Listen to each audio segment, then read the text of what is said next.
수업이 냈어 이번에? 아니요, 저희 오늘 시간이고요. 어? 오늘 교재. 그래? 지금 줘 교재. 너 수학은 했냐? 예.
자, 준세.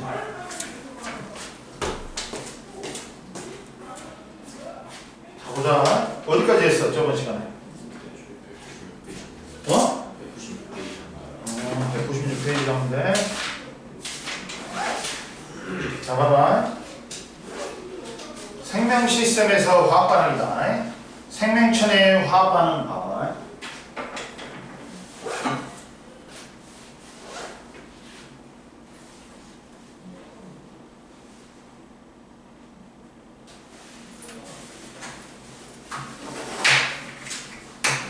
생명체 내의 화학 반응은 다른 말로 뭐라고 하냐?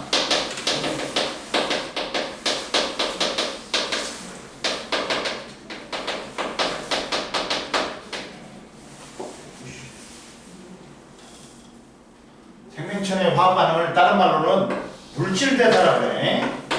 물질 대사가 다른 말로는 생명체 내에서 일어나는 모든 화학 반응을 말해. 모든 화학 반응을 우리는 물질 대사라고 해. 그러면 봐봐. 생명체 내에서 일어나는 모든 화학 반응이야. 그러면 생명체 내에서 일어나기 때문에 누가 가네? 야, 생체 촉매인 효소가 있네. 얘는 뭘로 돼 있어? 단백질로 돼 있어. 그리고 화학 반응이다 보니까 모든 화학 반응이다 보니까 에너지의 출입이 있어. 두 번째. 에너지를 흡수하거나 에너지를 방출한단 말이야. 그래서 다른 말로는 에너지 대사라고 해. 이해됐니? 보자. 자, 그래서 자, 봐봐. 물질 대사는 생명체 내에서 일어나는 모든 화학 반응을 물질 대사라고 한다. 생명체는 물질 대사를 통해 물질을 합성하거나 에너지를 얻어서 생명 시스템을 유지한다. 그러다 보니까 첫 번째, 물질 대사가 일어날 때는 반드시 에너지 출입도 함께 일어난다. 그리고 물질 대사에는 효소가 관여한다. 생체 촉매인. 그리고 물질 대사는 반응이 단계적으로 일어나. 즉 봐라. 물질 대사는 보면 옆에 보면 자, 물질 대사는 이렇게 돼. 물질 대사하고 연소를 비교해 보면 물질 대사는 이렇게 스텝 바이 스텝으로 단계적으로 분해를 해. 뭘? 포도당을 이렇게 단계적으로 분해해가지고 에너지가 나와. 단계적으로 에너지를 조금씩 낸다. 어? 그래갖고 뭘로 분해해? 물과 이산화탄소 분해. 그래갖고 체온 범위 내에서 일어나. 체온 범위 내에서 일어나니까 효소가 작용을 해. 그래가지고 봐라. 자, 옆에 생명체 밖에서 포도당이 연소될 때는 고온의 반응, 400도 이상의 반응이 일어나지만 생명체 내에서 포도당이 세포로 분해될 때는 효소와 관여하는 체온 범위 내에서 낮은 온도에서 에너지가 소량으로 단계적으로 나온다. 하고 단계적으로 나오고 연소는 포도당을 이거는 똑같아. 뭐 이산화탄소하고 물로 분해하는데 얘는 단계적으로 천천히 그래가지고 소량의 에너지를 내놓는단 말이에요. 근데 얘는 한 번에 빨리 에너지를 대량으로 내놓는단 말이야. 한 번에 원샷 원킬이야. 그러면 얘는 400도 이상이야. 그러면 효소가 작용해 못해. 효소가 작용 못해. 체온 범위가 아니기 때문에. 이해되니? 이렇게 된다. 많은 양의 에너지가 한꺼번에 방출돼. 많은 양의 에너지가 한꺼번에 방출된다. 이렇게 된다. 물질 대사는 뭐라고? 체온 범위 내에서 효소가 작용해야 되니까 단계적으로 일어나.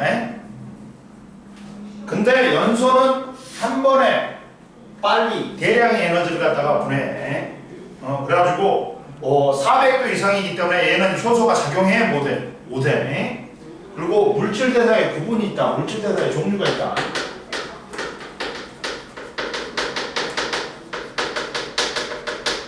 구분이 있는데 물질 대사는 크게 동화하고 이화가 있다.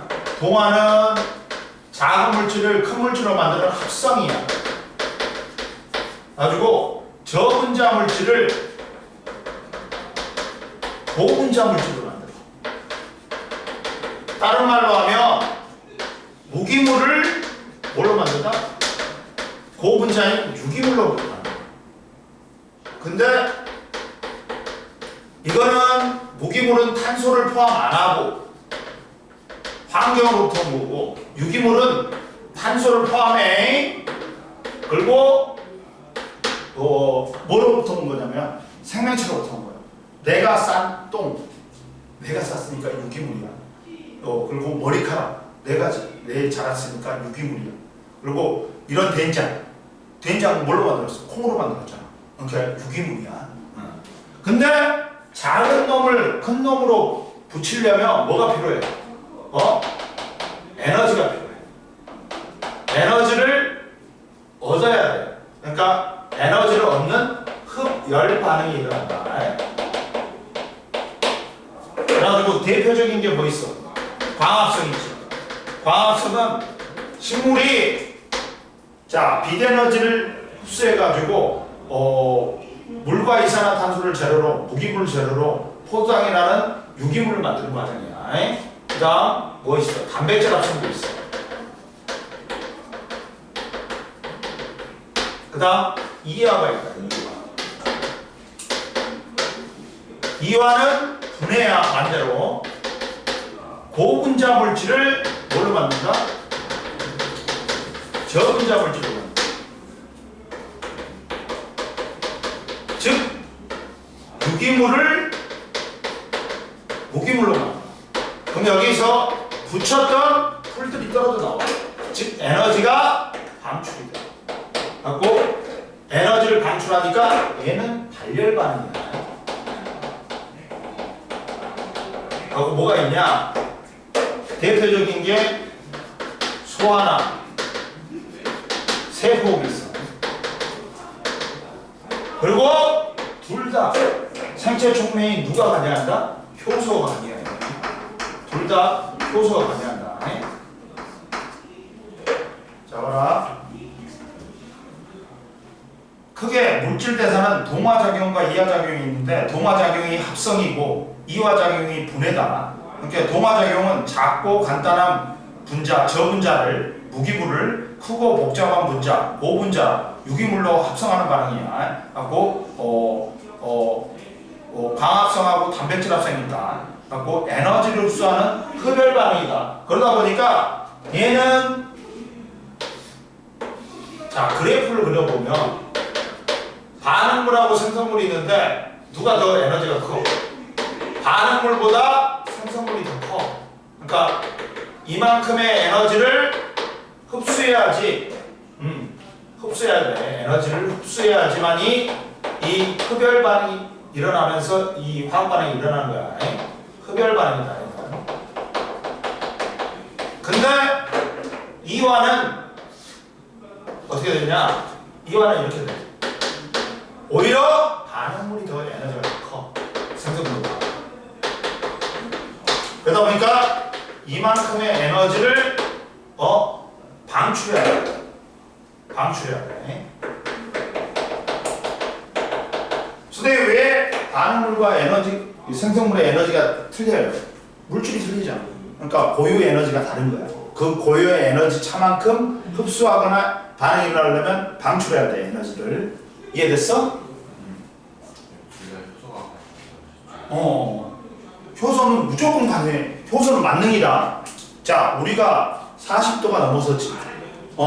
열이. 그러면 죽을 수도 있어. 왜? 효소는 단백질로 이루는데 40도가 넘어서면 변성이 일어나고 효소가 작용을 못 해버려. 그러다 보니까 열병 걸려가지고 죽는 경우도 있어. 이해됐어? 너무 열이 많이 나면. 보자. 그래가지고 이제 둘 다 동화작용이건 이화작용이건 둘 다 효소가 가네. 근데 동화작용은 작고 간단한 분자가 에너지를 흡수해갖고 크고 복잡한 분자가 되는 거야. 합성이야. 근데 이화는 크고 복잡한 분자가 작고 간단한 분자가 되면서 에너지가 방출된다. 그래가지고 얘는 분해야. 그리고 이제 효소의 작용과 활용이 있는데 효소의 작용과 활용이 있는데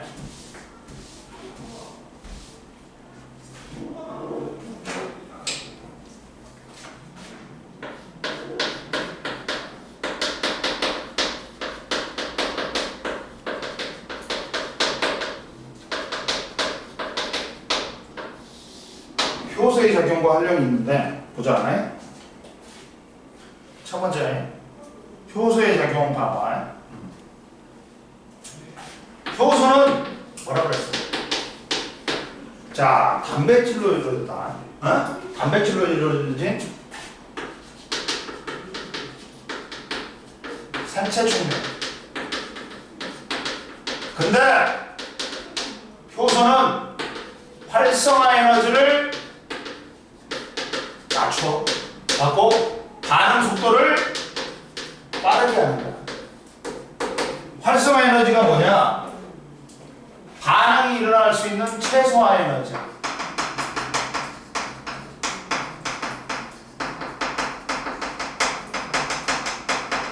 최소한 에너지. 다른 말로는 문턱 에너지라는 거예요. 우리가 방에 들어가려면 문턱을 넘어야 돼. 문턱보다 더 큰 에너지를 갖고 있어야지. 반응이 일어난단 말이야. 즉, 보면 이렇게 돼 있어. 자, 에너지인데 이렇게 돼 있어. 이게 반응물의 에너지고 이게 생성물의 에너지인데 이게 뭐다? 이게 활성화 에너지. 잠깐만. 잘 가라.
그러면 봐.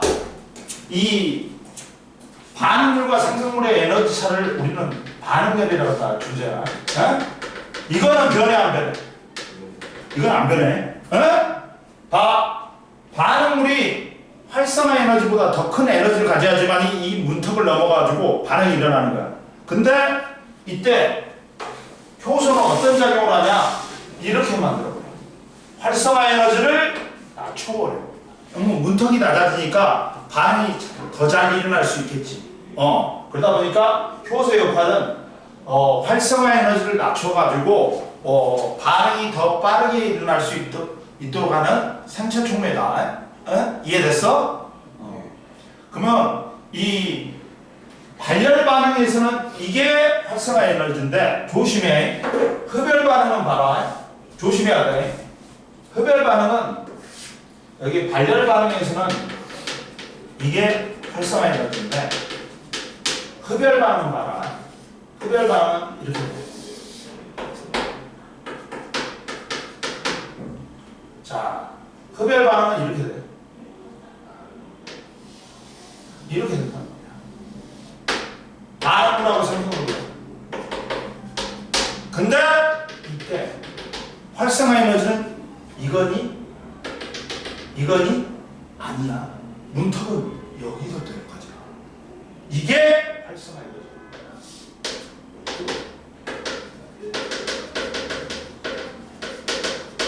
그리고 이게 반응열입니다. 그러면 이 흡열 반응에서는 어떻게 되냐? 이렇게 낮춰버립니다. 이렇게 낮춰. 활성화 에너지 효소가. 이해됐어? 뭔 말인지 알겠지?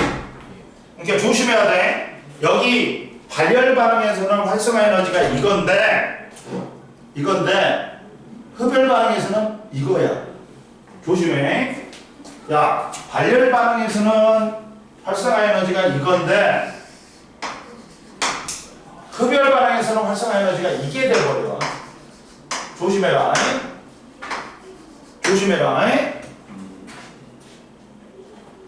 자, 활성화 에너지는 화학 반응이 일어나는데 필요한 최소한의 에너지야.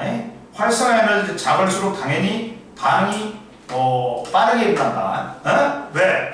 그 활성화 에너지보다 더 큰 에너지를 가진 입자수가 많아지니까. 그리고 효소가 없을 때보다 효소가 있을 때 활성화 에너지가 작다. 효소는 반응이 빠르게 일어나게 한다. 반응열은 반응물과 생성물의 에너지 차이므로 효소의 유무와 상관없이 일정하다. 반응물과 생성물의 에너지 차이이기 때문에 반응열은 일정하다. 뭐가 변하는 거야? 효소를 사용함으로써 활성화 에너지가 낮아지는 거야. 활성화 에너지는 변할 수 있어. 그러나 반응열은 변한다, 안 변한다? 안 변한다. 그리고 옆에 보자. 활성화 에너지와 반응 속도.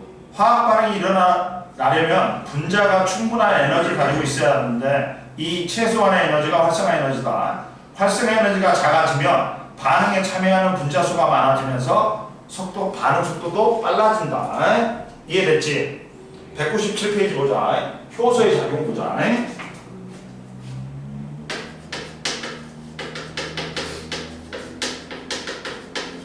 효소의 작용을 보자. 효소의 작용은 첫 번째 봐봐. 효소의 작용은 이거다. 효소는 특정 반응물하고만 결합하여 활성화 에너지를 낮춰서 반응을 촉진한다. 이렇게 효소는 뭐가 있다? 기질 특이성이 있어. 자, 뭐냐면 한 효소가 한 영양소만 보내. 왜? 이 효소는 단백질로 되어 있는데 단백질의 입체 구조가 정해져 있단 말이야. 각 효소마다 입체 구조가 틀려. 그래갖고 야, 우리가 자물쇠에다 키를 넣지. 안 맞으면 돌아가 안 돌아가? 자물쇠는 안 열리지. 이거하고 마찬가지야. 효소하고 기질하고 이 입체 구조가 맞아야지만이 결합해가지고 반응이 일어나는 거야. 이걸 뭐라고 해? 기질 특이성이라고 해. 즉 효소의 주성분은 단백질로 효소의 종류에 따라 고유한 입체 구조를 가지며 그 구조에 맞는 한 종류의 반응물하고만 작용한다. 입체 구조가 안 맞으면 결합도 안 해, 분해도 안 해. 즉 아밀레이스는 녹말을 몇 당으로 분해하는 반응은 촉진하지만 단백질을 분해하는 반응에는 작용하지 않는다. 한 효소가 한 기질만 분해. 왜? 단백질은 효소는 단백질로 되는데 입체 구조가 효소의 종류마다 다 다르단 말이야. 그래갖고 이 기질하고 효소하고 입체 구조가 맞아야지만이 이걸 기질을 분해할 수 있어. 그러다 보니까 봐봐, 그 그림에서도 야, 네모난 거는 동그란 거에 비해서 결합을 못하지. 왼쪽 거는 효소하고 반응물하고 입체 구조가 맞아. 그러니까 결합할 수 있어. 근데 오른쪽 거는 기역자형은 효소하고 반응물이 기질이 입체 구조가 안 맞기 때문에 결합을 못해. 그러면 이제 효소하고 반응물 기질이 결합했어. 그 효소 기질 복합체가 됐어. 그러면 이제 반응물이 생성물로 된다. 효소는 그 구조에 맞는 특정 반응물하고만 결합한다. 이걸 기질 특이성이라고 해. 그리고 봐봐, 반응물과 결합한 효소는 활성화 에너지를 낮춘다. 그러면서 효소 기질 복합체를 형성한다. 반응이 끝나면 효소는 생성물과 분리되어 새로운 반응물과 결합하여 다시 사용된다. 재사용이 가능하다. 효소는 뭐라고? 반응물하고 결합해가지고 이걸 생성물로 만들었어. 그러면 다시 이제 반응물하고 생성물하고 이제 헤어져. 그 다음에 재사용이 가능해. 다른 반응물하고도 결합할 수 있어. 재사용이 가능하다. 효소의 작용은 두 개가 있어.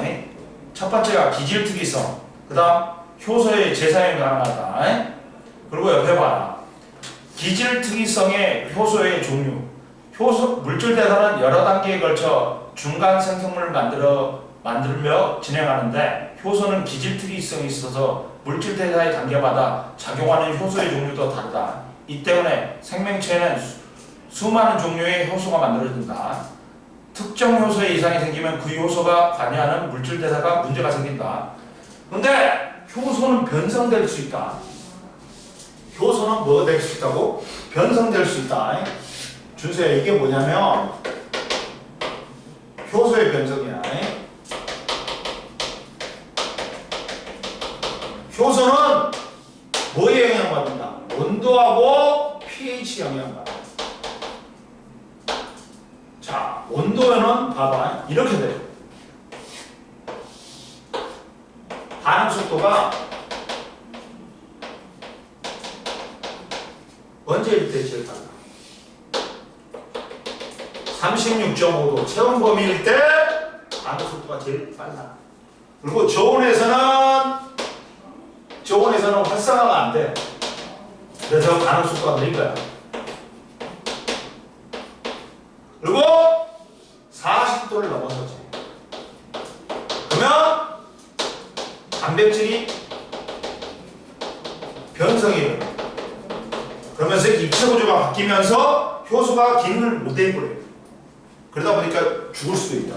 40도가 넘어. 우리 몸의 온도가 40도가 넘어서면. 이해됐어? 그러니까 효소에 변성시킬 수 있는 게 온도하고 pH야.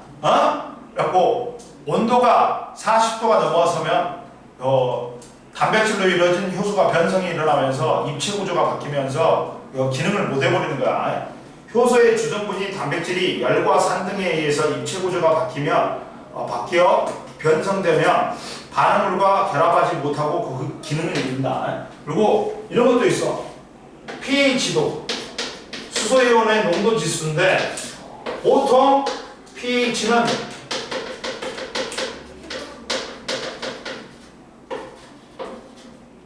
얼마일 때? 7일 때 보통 아밀레이스 같은 경우는 7일 때 뭐냐? 그리고 트립신 같은 경우는 8 정도 되고 적정 pH가.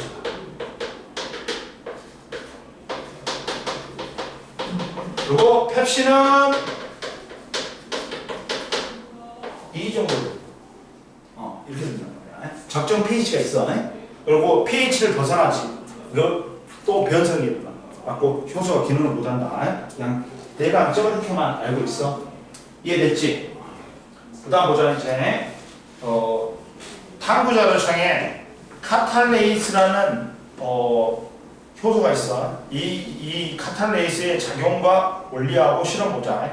대부분의 세포에 있는 효소는 과산화수소를 물과 산소로 분해하는 반응을 촉진한다. 상처 부위에 과산화수소를 발랐을 때 기포가 발생한 것도 카탈레이스의 작용이다.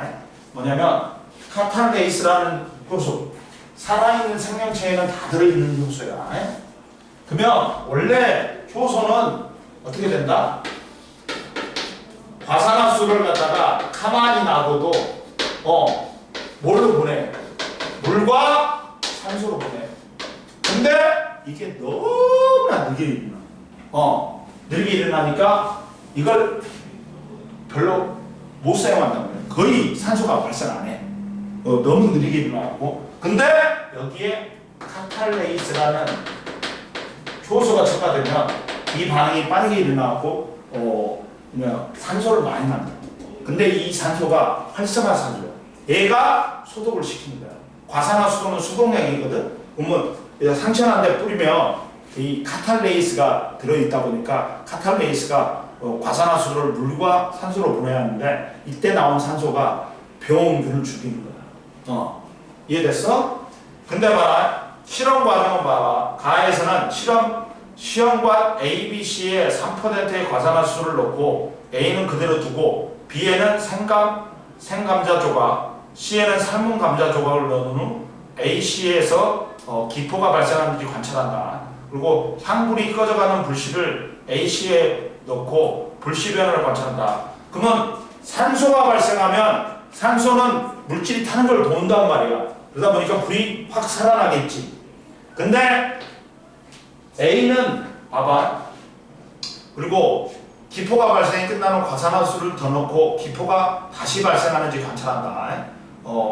동물의 간으로 실험해도 같은 결과가 나온다. 과산화수소를 넣는 홈팝에 감자즙을 넣어서 실험할 수도 있다. 그러면 실험 결과는 A는 기포가 발생하지 않는다. 아무것도 안 했으니까. 과산화수소는 자연적으로 분해되나 반응 속도가 매우 느리기 때문에 B는 기포가 발생해. 생감자에는 과산화수소의 분해를 촉진하는 카탈레이스가 들어있기 때문에 C에는 기포가 거의 발생 안 해. 왜? 감자 속에 삶은 감자를 삶아버렸지. 그러다 보니까 카탈레이스라는 효소가 변성돼가지고 작용을 못해. 그러다 보니까 감자 속의 카탈레이스가 고온에서 변성되기 때문에 기능을 잃는다. 불씨의 변화, B에서만 불씨가 타온다. 발생하는 기체가 산소임을 알 수 있다. 과산화수소를 추가하면 B에서는 기포가 다시 발생한다. 왜? 효소는 반응 후에도 변하지 않으므로 재사용이 가능하다. 결론은 효소는 활성화율을 낮춰 반응이 빠르게 일어나게 하며 그 반응 전후에 변하지 않으므로 재사용이 가능하다. 변성된 효소는 기능을 잃어버린다. 그리고 세 번째, 효소와 생명현상. 효소는 대부분의 물질 대사가 아니하고 만능이야. 효소는. 그리고 생명체는 효소에 의해 물질 대사가 원활하게 일어남으로써 생명 시스템을 유지한다. 광합성, 세포, 출혈 시 혈액의 응고, 간에서 독성 물질 분해, 성장에 필요한 물질의 합성, 영양과 소화 등 다 효소가 관여한다. 효소는 만능이야. 그러면 효소의 활용은, 효소는 생명체 밖에서도 작용할 수 있으니까 다양한 분야에 활용되고 있다. 식물은 발효식품, 김치, 된장, 치즈, 요구르트, 포도주, 고기 연육제, 우리가 불고기 만들 때 양념을 잴 때 배를 넣잖아. 배즙이 거기에 효소가 들어있는 거야. 그래서 고기가 연하게 되는 거야. 그리고 식혜도 엿기름 속에 아밀레이스를 이용한다. 생활용품은 효소를 첨가한 치약, 화장품, 세제는 빨래를 빨 때 단백질 분해 요소, 지방 분해 요소를 이용한다. 의약 분야는 의약품은 소화제, 의료기기, 요검사지, 혈당 측정기, 포도당 산화 요소를 이용한다. 산업 분야는 섬유, 우유 등의 제품 생산할 때 섬유소 분해 요소를 이용한 탈색, 청바지 같은 거 탈색할 때, 환경 분야는 생활 하수 및 공정 폐수의 정화, 바이오 에너지의 생산, 미생물의 효소를 이용해서. 됐지? 넘겨봐. 갖고 198페이지 한번 풀어봐라.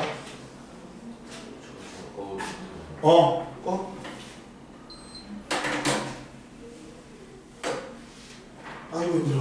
아이고 힘들어.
다 했어?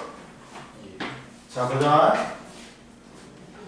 1번의 물질대사, 그 다음 효소, 동화작용, 이화작용, 흡수, 방출, 7번의 활성화에너지, 8번의 기질특이성, 9번의 재사용, 그 다음 1번의 공공X, 2번의 1번이 니은, 디귿, 비읍, 2번이 기역, 리을, 미음, 3번이 X00, 그 다음 4번에 A가 반응물, B가 효소, C가 생성물, D가 생성물, 그 다음 5번에 기질특이성, 6번에 X0XX.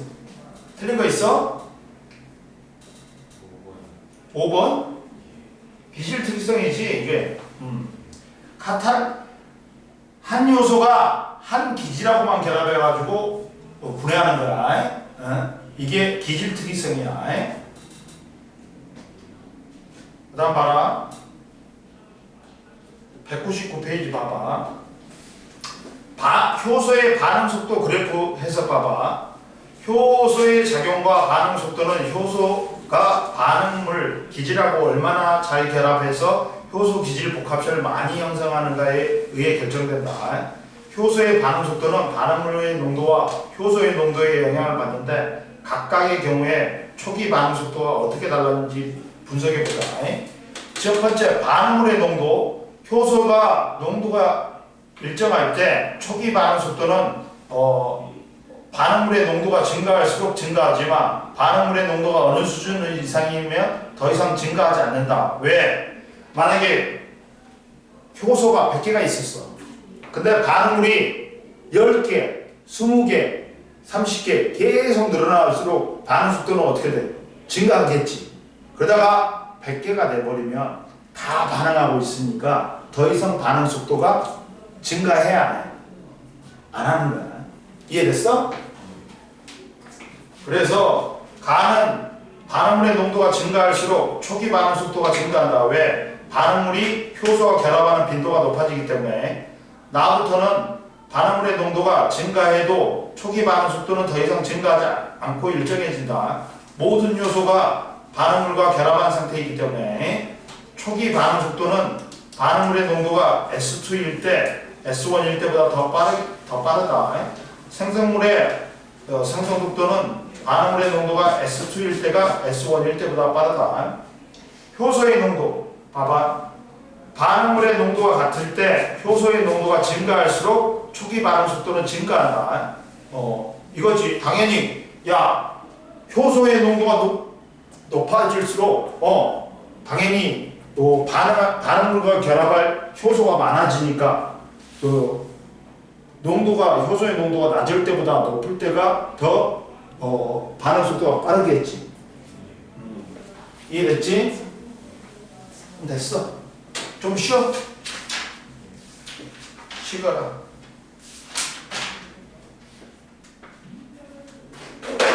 아, 배고. 이제 배가.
다음 이제 어디 펴냐면 204페이지 생명 시스템에서의 정보의 흐름이다.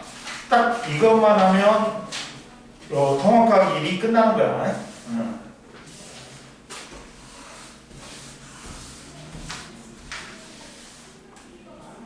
준수야, 학원에서 뭐 전화 안 왔어?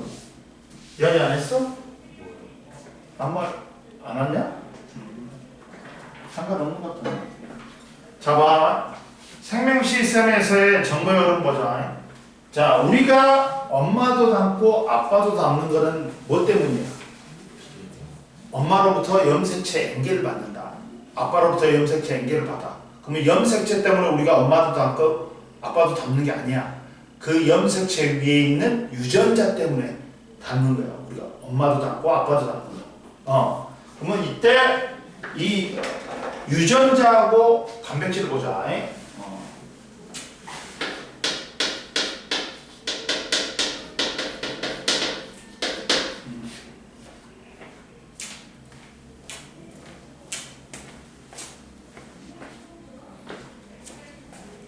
단백질이 있는데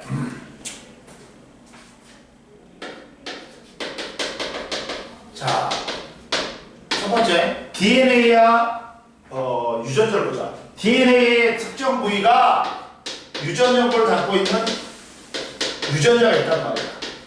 봐라. 이렇게 돼 있어. 자, 이렇게 뭐냐면 염색체가 있어. 염색체가 풀어지면 뭐가 돼? 염색 사람은 실이 돼. 이렇게.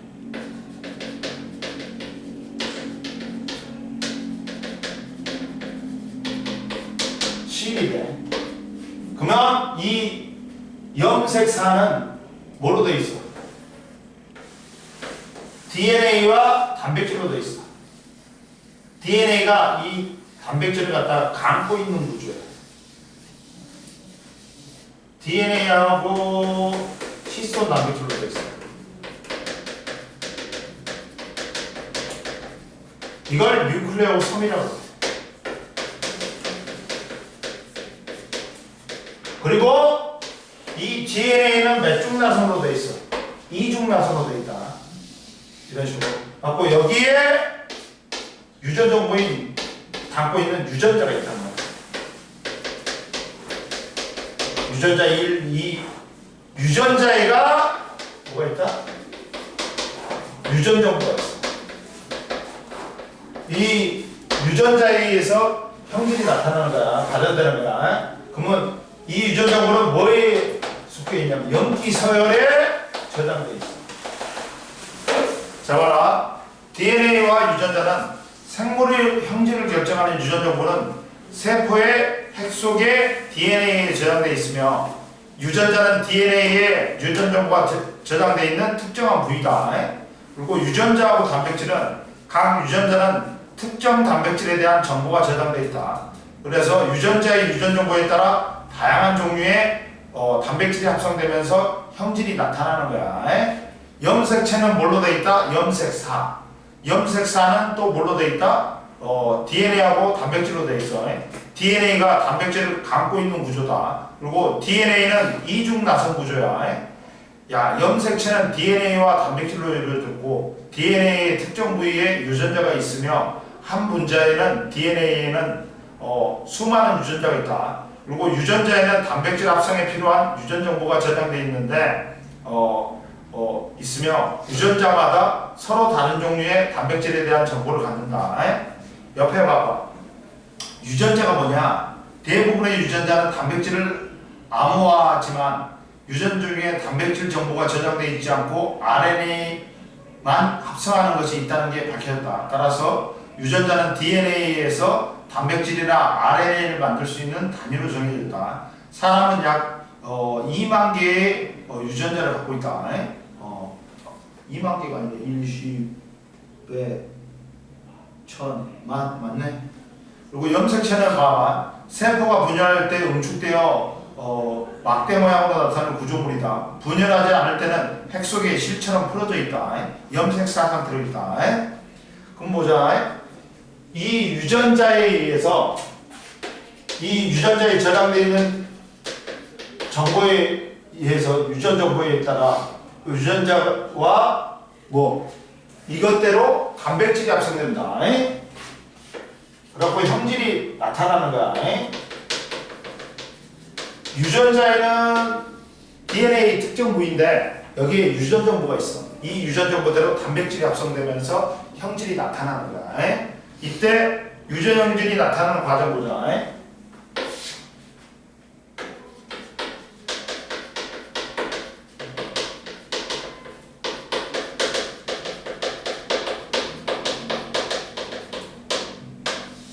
유전 형질이 나타나는 과정 보자. 유전 형질은 봐라. 유전자에 저장된 유전 정보에 따라 합성된 단백질의 작용으로 형질이 나타난다. 유전 형질이 나타나는 걸 형질의 발현이라고 한다. 그러면 당나귀의 털색을 띠게 되는 과정에서 유전자는 멜라닌 합성 요소가 유전자 효소 유전자 A가 있다. 이게 우리가 야 머리카락 색이 있지, 눈동자의 색이 있지, 피부색이 있지. 이게 우리 몸에 멜라닌 색소가 있어. 이 멜라닌 색소에 의해서 야 백인은 멜라닌 색소가 없는 거야. 그리고 흑인은 엄청 많은 거야. 멜라닌 색소가. 그리고 황인종은 중간인 거야. 근데 멜라닌 합성 요소 유전자 A는 수많은 멜라닌 합성 요소를 만들어.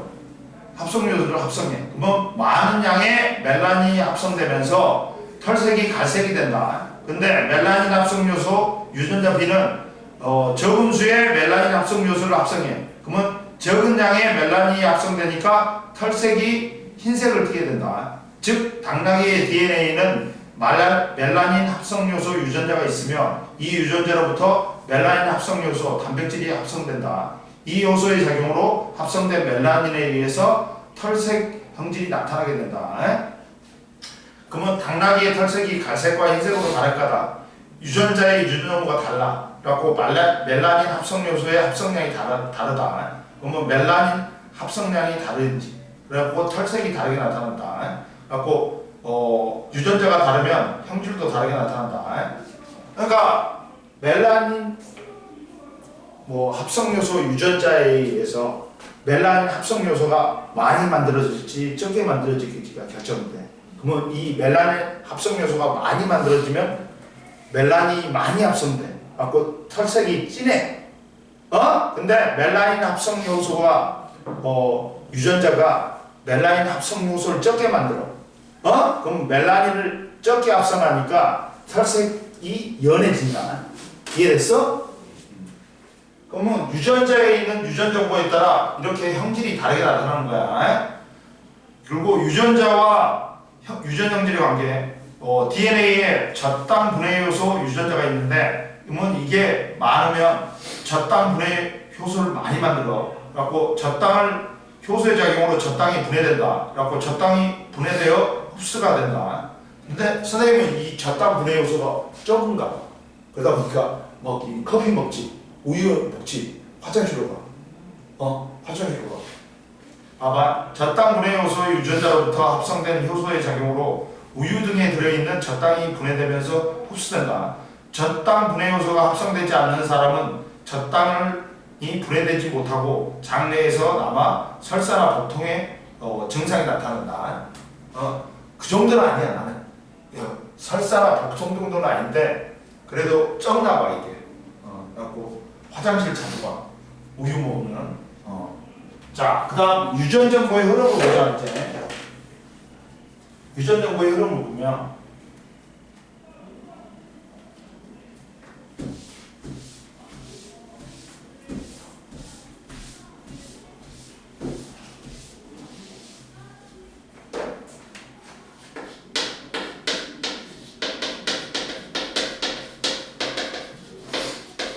흐름을 보면 자, 봐라. 유전 정보의 흐름은 첫 번째 이제 세포 내 유전 정보의 흐름이 있다.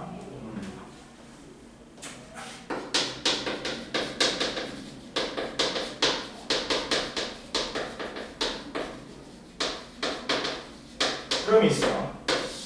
세포에 보면 뭐가 있어? 이중막인 핵막이 있어. 그러면 이 핵막에 핵공이라는 구멍이 있어. 출입구야. 그러면 DNA는 유전자 설계도니까 핵 속에 보관되고 있어. 근데 DNA는 선생님 핵에만 있어요? 그러면 틀린 거야. 핵에도 있고 세포질에 핵에 주로 있고 세포질에도 있어. 일부는. 그래가지고 RNA가 들어가고 두 가닥 중에 한 가닥을 복제해요. 그래가지고 나와서 라이보솜하고 결합해. 라이보솜하고 결합해가지고 이 RNA가 가져온 유전자 그대로 단백질이 합성이 돼. 그러면 이 과정은 뭐라 그래? 전사라고 그래. 이 과정은 전사야. 그리고 이 과정은 번역이라고 해. 즉 봐라. DNA의 유전 정보를 RNA가 복제해서 전달하는 게 전사야. 복제해서 전달한다, 복사해서 전달한다 해서. 그리고 RNA가 가져온 유전 정보대로 라이보솜에서 단백질이 합성이 돼. 이게 번역이야. 근데 진핵세포에서는 이거는 핵에서 일어나. 그리고 진핵세포에서 번역은 세포질에서 일어난다. 이렇게 된다. 자, 봐라. 세포 내 유전 정보 흐름은 세포 내 DNA 유전 정보는 RNA를 거쳐 단백질로 합성된다. 단백질은 라이보솜에서 합성되므로 DNA의 유전 정보는 세포질로 전달돼야 된다. 이때 전사는 뭐냐? DNA 유전 정보가 RNA로 전달되는 과정으로 DNA가 있는 핵 속에서 일어난다. 그리고 번역은 RNA의 유전 정보에 따라 단백질이 합성되는 과정으로서 세포질의 라이보솜에서 일어난다. DNA는 유전 정보의 원본, 설계도야. 따라서 DNA에 저장된 유전 정보는 RNA를 통해 핵 밖으로 전달되므로 원본을 핵 속에 안전하게 보존할 수 있다. 근데 따라서 봐봐. 전사가 일어난 장소. 전사는 DNA가 있는 곳에서 일어난다. 동물세포 등과 같이 핵막이 있는 진핵세포는 DNA가 핵 속에 있으므로 핵 속에서 전사가 일어나고 세균과 같이 원핵세포는 원시 핵을 가진 세포야. 얘들은 세포 내 소기관에 막구조가 없어. 그러니까 핵이 없어. 핵이 없어. 그러다 보니까 전사 번역 모두 세포질에서 일어나. 핵이 없으니까. 근데 진핵세포는 세포 내 소기관에 막구조가 있으니까 전사는 핵에서, 번역은 어디서 일어난다? 세포질에서. 근데 원핵세포는 전사 번역 모두 어디서 일어난다? 세포질에서. 핵이 없으니까. 나 보자. 뭐가 있냐? DNA에 유전 정보가 있다는 게. 유전 정보와 유전 보호가 있다.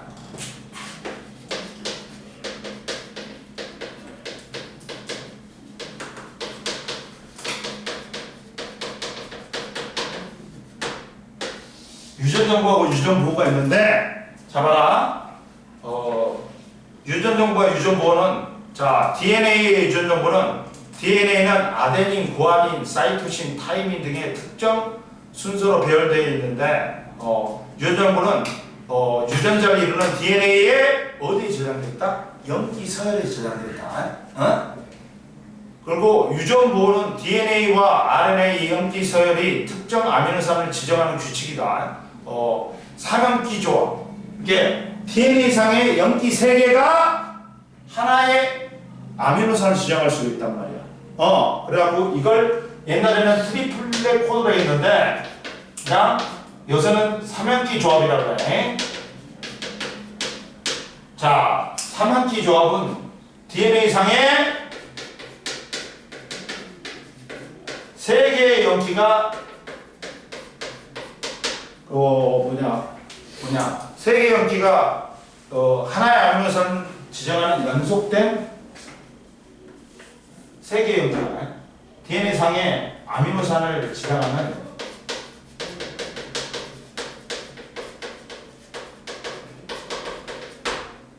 연속된 3개의 연기다. 근데 왜 연기가 아미노산 지정할 때 3개가 필요할까? 야, 봐봐. 준수야, 아미노산의 종류는 몇 종류가 있냐? 그렇지. 아미노산의 종류는 20종류가 있어. 근데 만약에 연기 4개가 4개 중에 하나만 지정하면 4개밖에 못 지정해. 근데 연기 2개가 지정하면 16개 있지. 그래도 20개를 다 지정 못해. 근데 연기 3개면 몇 개를 지정할 수 있어? 63개를 지정할 수 있으니까 얘들은 안 되고 얘가 된단 말이야. 다 지정할 수 있단 말이야. 20개.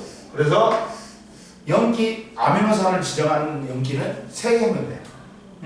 근데 야 20개를 지정하고도 남지. 그러다 보니까 연기가 종류 연기 서열이 달라도 같은 아미노산을 지정하는 중복된 게 있어. 이해됐어?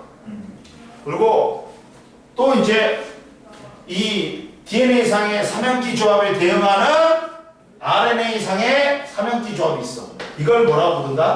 코돈이라고 부른다. RNA상의 아미노산을 지정하는 연속된 3개의 연기를 우리는 뭐라고 한다고? 코돈이라고 해. 코돈. DNA상의 삼연기 조합은 그냥 상연기 조합이라고 해. 그리고 RNA상의 삼연기 조합은 코돈이라고 해. RNA에서 하나의 아미노산을 지정하는 연속된 3개 연기 총 64종이 있다. 아미노산은 유전보를 이루는 연기의 수를 봐봐. 아미노산은 20여 종류이므로 각 아미노산을 지정하는데 유전보는 최소 20종류가 있어야 된다. 근데 유전보가 연기 1개인 경우는 4의 1승이니까 4종류밖에 지정 못해. 연기 2개의 조합일 때는 4의 제곱이니까 16종류, 연기 3개의 조합일 때는 4의 3승이니까 64종류가 만들어진다. 따라서 연기 유전보가 연기 3개의 조합일 때 20여 종의 아미노산을 모두 지정할 수 있으니까 삼연기 조합에 의해서 아미노산이 지정되는 거야. 그럼 보자. 확대경 보자. 자, 근데 뭐냐, 연기가 뭐 사연기 조합도 되는데 사연기 조합은 256종류야. 하나의 아미노산을 지정하는 유전보가 평균 10개 이상이므로 효율적이지 않다. 그리고 봐봐. 그래서 3개만 지정하는 거야. 코돈과 아미노산 봐봐. 총 64종의 코돈에는 단백질 합성의 시작과 멈춤을 지정하는 것도 있다. AUG, 밑줄 봐봐. 이 메사이온을 지정하면 단백질 합성을 시작하는 게시코돈이야. AUG는 야 게시코돈이라고 단백질 합성해 이렇게 되는 거야. 그러면 그때부터 AUG가 나타나면 이제 단백질 합성이 시작되기 때문에 얘를 게시코돈이라고 해. 근데 얘는 메사이온이라는 아미노산 지정을 해. 근데 UAA, UAG, UGA는 지정하는 아미노산이 없어. 그러다 보니까 단백질 합성을 멈추게 하는 종결 코돈인데, 따라서 야 UAA, UAG, UGA는 아미노산을 지정 안 하기 때문에 64종 중에 61종만 아미노산을 지정할 수 있어. 종결 코드는 아미노산을 지정 안 한다. 세계는. 그래서 64종 중에서 61종만 아미노산을 지정할 수 있다. 하나의 코드는 하나의 아미노산을 지정한다. 그런데 코돈이 63종이니까 아미노산은 20여 종류이므로 한 종류의 아미노산을 지정하는 코돈이 여러 종류가 있다. 류신도 CUU, CUC, CUA가, CUG가 전부 다 류신을 지정해. 이해됐어? 중복되는 게 류신을 아미노산을 지정하는 중복되는 게 많다. 64종이기 때문에. 이해됐지? 넘겨봐. 그럼 보자. 유전 정보의 전사와 번역을 보자. 세 번째, 유전 정보의 전사와 번역을 보자.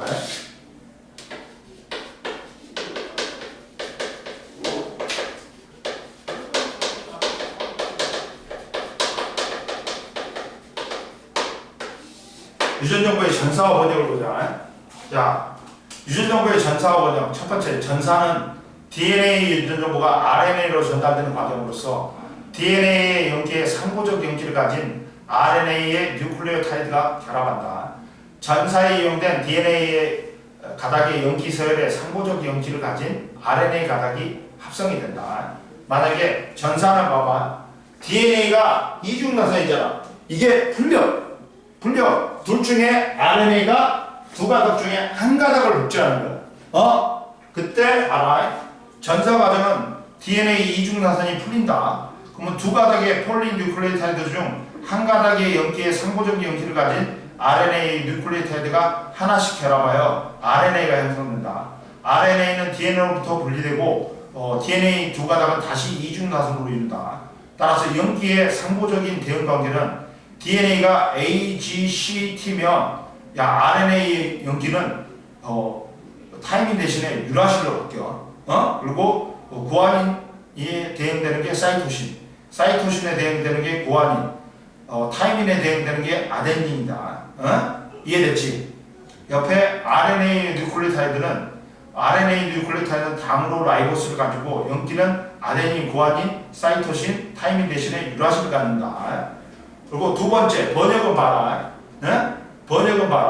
RNA의 코돈에 따라 단백질이 합성되는 과정으로서 RNA 코돈이 지정하는 아미노산이 펩타이드 결합에 의해 순서대로 연결되어 단백질이 합성된다. 합성된 단백질이 작용하여 형질이 나타난다. 근데 봐봐, 준서야, 그 중에 둘 중에 위에 거하고 DNA 있잖아. 아래 거하고 지금 RNA가 어떤 걸 복제했어? 위에 걸 복제했어? 아래 걸 복제했어? 아니지. 서로 상호적이어야 되잖아. 얘가 AA였으면 RNA가, 그러면 여기는 밑에는 DNA는 TT야 돼. 그러니까 위에 걸 복제하는 게 아니라 똑같은 게 아니야. 상호적이야. 그러니까 여기가 AA가 있지. 그러면 TT가 있어야 돼. 아래는 DNA는. 그러니까 상호적으로 되잖아. 응? 그러니까 아래 걸 복제하는 거야. RNA가. 헷갈리지 마. 뭔 말인지 알겠지? 그래가지고 AACA에서 아미노산 1이 코돈 1에 의해서, 그 다음 UUGA에서 아미노산 2가 CAA에 의해서 아미노산 3이, 그 다음 GUCA에서 아미노산 4가 만들어진다. 즉 봐라, DNA는 유전자의 아미노산의 배열 순서에 대한 정보가 저장되어 있다. 삼연기 조합이 하나의 아미노산을 지정한다. 전사는 DNA를 이루고 있던 두 가닥의 폴리뉴클레오타이드 중 한 가닥의 염기에 상호적인 염기를 가지는 RNA 뉴클레오타이드가 하나씩 결합하여 RNA가 형성된다. RNA 염기 서열은 전사에 이용된 DNA 가닥과 상호적이다. RNA 이동은 합성되는 RNA는 핵을 빠져나와 세포질에서 라이보솜과 결합한다. 번역은 RNA의 코돈이 지정하는 아미노산이 차례대로 라이보솜으로 운반되어 오고 아미노산과 아미노산 사이에 펩타이드 결합이 일어나서 폴리펩타이드가 만들어진다. 번역이 완료된 폴리펩타이드는 구부러지거나 접히면서 고유한 입체 구조를 갖는 단백질이 된다. 그리고 옆에 궁금해 봐봐. 번역의 시작과 끝은 어떻게 결정될까? RNA 코돈 중 단백질 합성의 시작과 멈춤을 지정하는 코돈이 있으므로 번역은 항상 게시 코돈에서 시작해서 종결 코돈에서 끝난다. 그리고 207페이지 올라와봐. 유전보호 체계에 공통성이 있어. 갔다 와.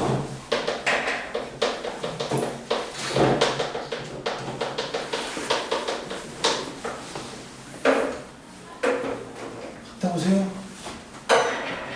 아유.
식당에서 세 명의 중년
자 보자.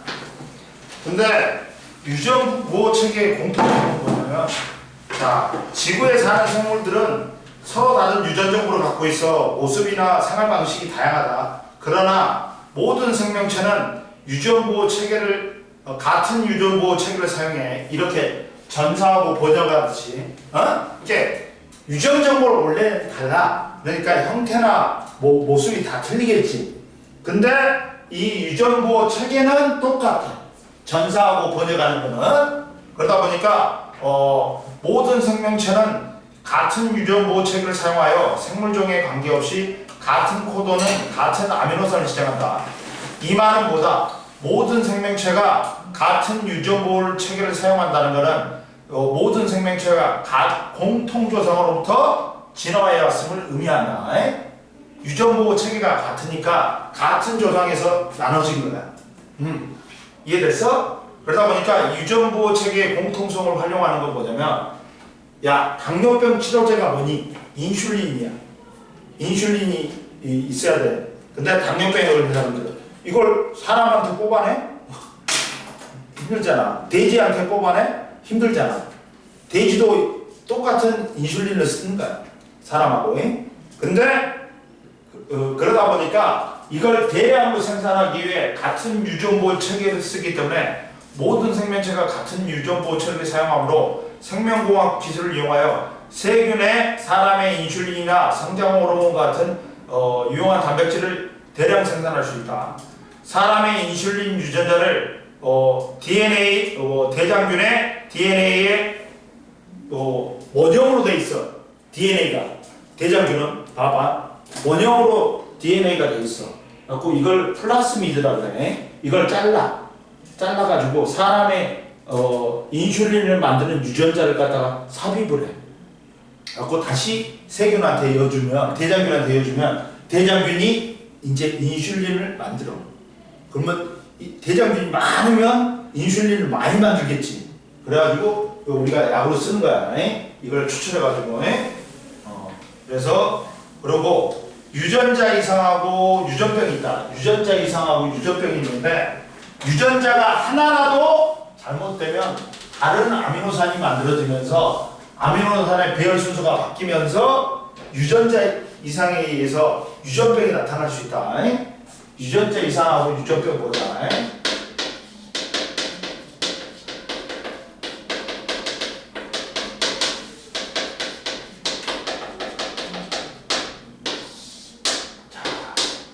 그러면 첫 번째 봐봐. 유전자 이상은 보자.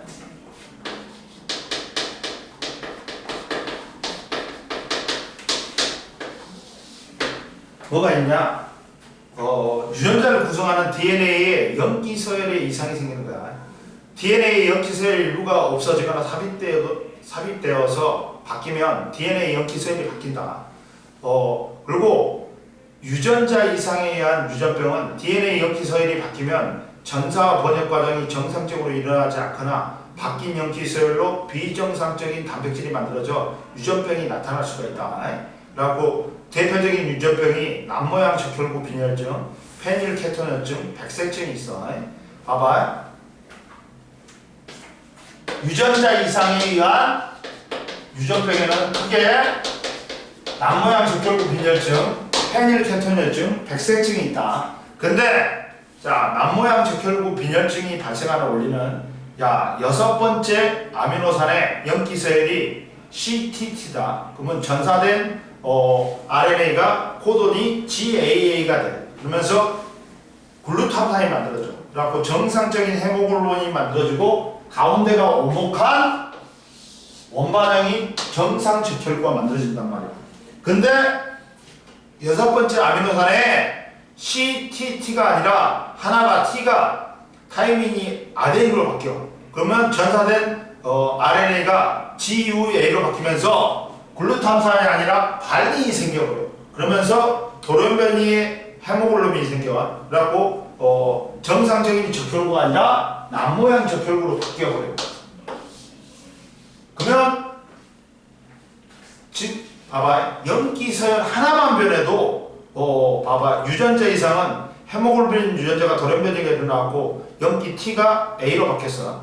그러면 단백질 이상 전사와 번역을 거치면서 아미노산이 원래는 글루탐산이 돼야 되는데 발린으로 바뀌어버려. 그래갖고 아미노산 하나가 돌연변이에 의해서 돌연변이 헤모글로빈이 합성이 돼. 유전병 증상은 돌연변이 헤모글로빈은 긴 바늘 모양으로 서로 달라붙어 적혈구를 남모양으로 만든다. 남모양 적혈구는 수명이 짧고 산소 농도와 기능이 떨어지며 모세혈관을 막아서 혈액의 흐름을 방해한다. 따라서 조직에 산소가 충분히 공급되지 못하여 심한 빈혈이 나타나고 여러 신체 기관이 손상을 입을 수 있다. 그리고 봐라 옆에 페닐케토누증이 있어. 또 유전병에 유전자 이상에 의한 페닌알라닌 분해 요소 유전자가 이상으로 선천적으로 페닌알라닌 분해 요소가 결핍되어 페닌알라닌이 체내에 축적되는 질병이나 지능장애, 옅은 갈색의 피부와 모발, 경련 등의 증상이 나타난다. 백색증은 멜라닌 합성 요소의 유전자 이상이 생겨 멜라닌을 만들지 못하여 머리카락, 피부, 털 등이 하얗다. 근데 아프리카에서 이제 백색증이 나타나는 애들이 있어. 그러면 그걸 팔을 잘라버리고 뭐 그런데 미친놈들이 많아 아프리카. 그리고 보자. 마지막에 궁금해. DNA 염기가 바뀌어도 반드시 유전병이 나타나냐? 아미노산을 지정하는 코돈은 61종이고 아미노산의 종류는 21종이야. 하나의 아미노산을 지정하는 코돈이 여러 개가 있을 수 있다. 따라서 DNA의 염기 서열 한두 개가 바뀌어도 RNA 코돈이 달라지더라도 바뀐 코돈이 같은 아미노산을 지정하는 경우는 정상 단백질이 합성되었고 이게 안 나타난다. 무슨 말이냐면 이렇게 이거잖아. 여기서 얘가 바뀌었잖아. C로. 근데 바뀌어도 이게 같은 아미노산을 지정하면 유전병이 안 나타나. 이해됐어?